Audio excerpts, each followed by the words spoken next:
Pernahkah kamu melihat dia dengan bahasa tubuh yang aneh di depanmu? Jika pernah, mungkin dia tak mampu mengungkapkan apa yang dia rasakan secara langsung. Pada video kali ini, kami akan membahas beberapa tanda dia sangat merindukanmu meski tak pernah mengungkapkan. Mari simak video ini sampai selesai.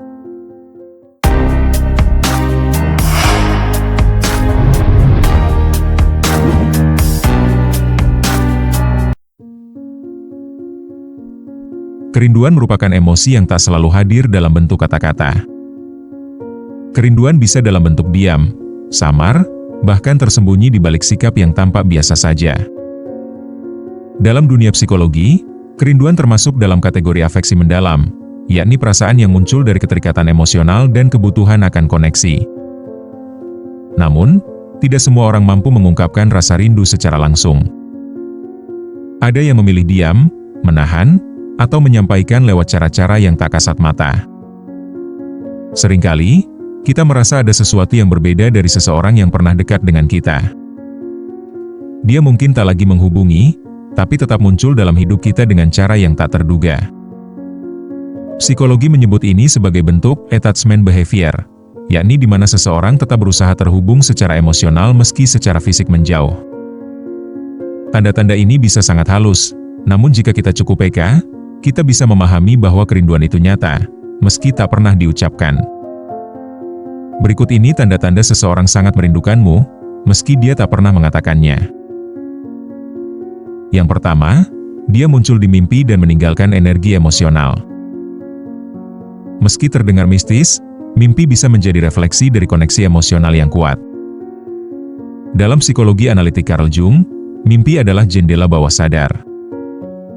Jika seseorang sering muncul dalam mimpimu, bisa jadi itu adalah pantulan dari energi emosional yang sedang ditransmisikan oleh orang tersebut. Beberapa studi menunjukkan bahwa ketika dua orang memiliki ikatan emosional yang kuat, mereka bisa saling merasakan meski tidak berkomunikasi langsung. Ini disebut sebagai emotional resonance, yakni getaran emosional yang saling memengaruhi. Jadi, jika kamu bermimpi tentang seseorang yang sudah lama tak dijumpai, dan mimpi itu terasa sangat nyata atau emosional, bisa jadi dia sedang merindukanmu.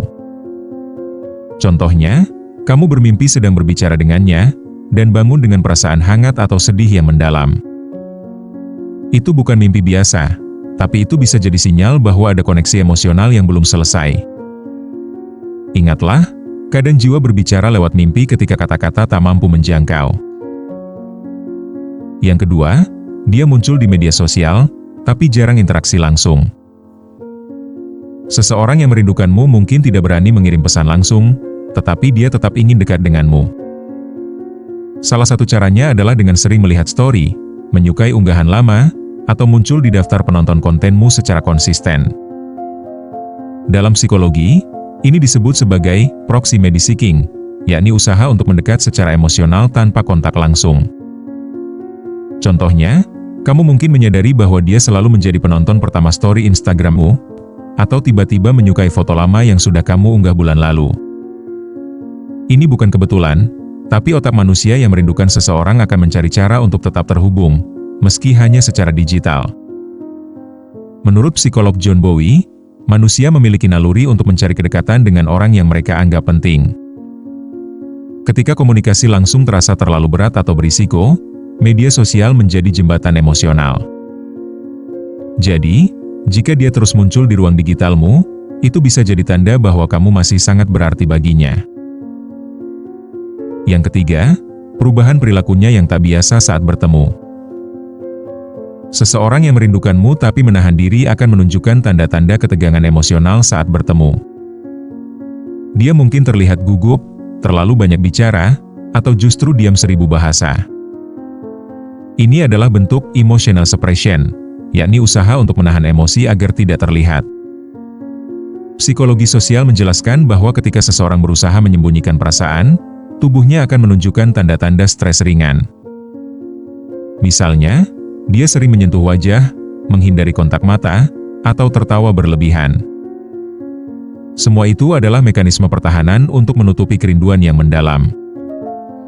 Contohnya, dia terlihat canggung ketika bertemu denganmu di acara reuni, padahal dulu sangat akrab. Itu bisa jadi karena dia sedang berjuang menahan emosi yang ingin keluar, karena kerinduan yang tak terungkap seringkali berubah menjadi ketegangan yang sulit dijelaskan. Ingat, perasaan yang ditahan tak hilang, ia hanya mencari cara lain untuk muncul. Yang keempat, dia mengingat hal-hal kecil tentangmu. Orang yang merindukanmu akan menunjukkan perhatian terhadap detail kecil yang mungkin kamu sendiri sudah lupa. Misalnya, dia tiba-tiba menyebutkan film favoritmu, tanggal ulang tahunmu, atau bahkan kebiasaan unikmu seperti cara kamu menyeduh kopi.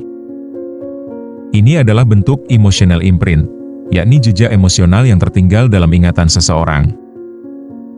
Dalam psikologi kognitif, memori emosional cenderung lebih kuat dan tahan lama. Ketika seseorang merindukanmu, otaknya akan terus memutar ulang momen-momen yang melibatkanmu, sehingga hal-hal kecil menjadi sangat berarti. Bahkan jika dia tidak menghubungimu, dia mungkin menyebutmu dalam obrolan dengan temannya. Contohnya, kamu bertemu kembali setelah lama tak berkomunikasi, dan dia masih ingat nama hewan peliharaanmu atau film yang kalian tonton bersama. Itu bukan sekadar ingatan biasa, tapi itu adalah bukti bahwa kamu masih hidup dalam pikirannya. Kadang, yang merindukan kita tak akan lupa, bahkan pada hal-hal yang kita anggap sepele. Yang kelima, dia membagikan hal-hal yang mengingatkan padamu. Seseorang yang merindukanmu akan mencari stimulus yang mengingatkannya padamu, seperti lagu, film, kutipan, atau tempat. Dalam psikologi, ini disebut sebagai associative memory, yakni di mana otak mengaitkan objek atau pengalaman dengan seseorang yang memiliki makna emosional. Misalnya, dia tiba-tiba membagikan lagu yang dulu kalian dengarkan bersama, atau mengunggah foto tempat yang pernah kalian kunjungi. Meski tidak menyebut namamu, itu adalah bentuk komunikasi tidak langsung, karena dia sedang berbicara kepada kenangan, dan berharap kamu menangkap sinyal itu.